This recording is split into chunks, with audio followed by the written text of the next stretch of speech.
तो आज बात कर रहा हूँ मैं 3 महीने पहले की, जब तैयार होकर मैं अपने दोस्त की शादी में जाने एसटीएस बस में चढ़ गया और बस से सीधा पहुंच गया बाजार में। बाजार पहुंचकर देखा कदमतला से आने वाला रॉय ट्रांसपोर्ट डिगलीपुर पहुंच गया है, तो उसके चक्कर होने के नाते मैं चढ़ गया बस के अंदर। बस में टिकट चेक करते करते मेरा दोस्त भी आ गया, आज जिसके साथ मैं शादी में जाने वाला हूँ।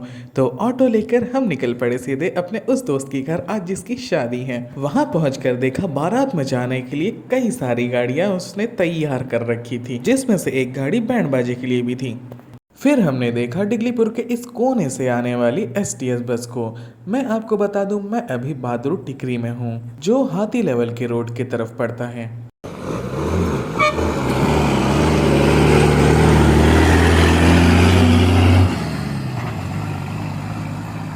फिर हमने ध्यान दिया कि बैंड बाजे वालों ने तो बैंड बजाना भी शुरू कर दिया है, और ये रही मेरे दोस्त की शादी की शहनाई।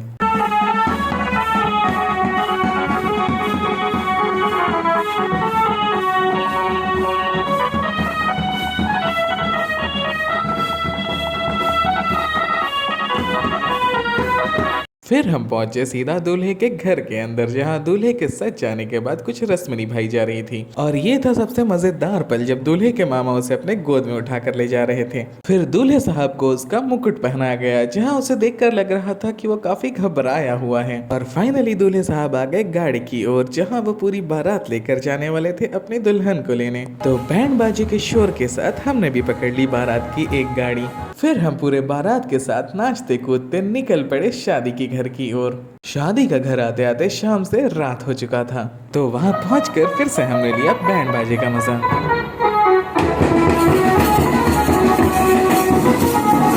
फिर आए दूल्हे की दुल्हन की घर में एंट्री की घड़ी, और वहीं पास में एक बस एक और बारात को ले जा रहा था। फिर हम चल दिए इस सुंदर सजावटी लाइटों के बीच से होने वाली भाभी जी के घर।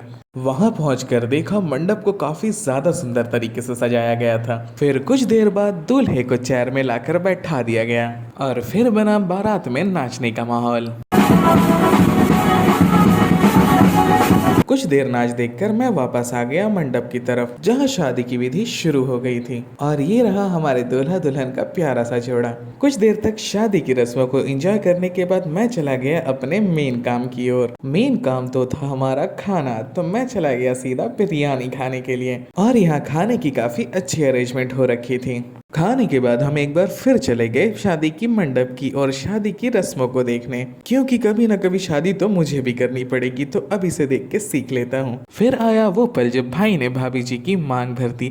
अब जिंदगी भर भाई भाभी जी की मांगे ही पूरी करता रहेगा। और फाइनली पूरी हो गई शादी, मगर तब तक भाभी जी थोड़ी इमोशनल हो गई और उनकी आंखों से आंसू आने लग गए थे। तो हम भी निकल गए वापस इस सजावटी रास्ते से बाहर की ओर घर जाने के लिए, और वापस उसी ऑटो में बैठकर निकल गए अपने उस दोस्त के घर, जिसके साथ मैं शादी में आया था। आधी रात से ज्यादा हो गई है जब मैं पहुंचा उसके घर। अभी जा रहा हूं मैं सोने।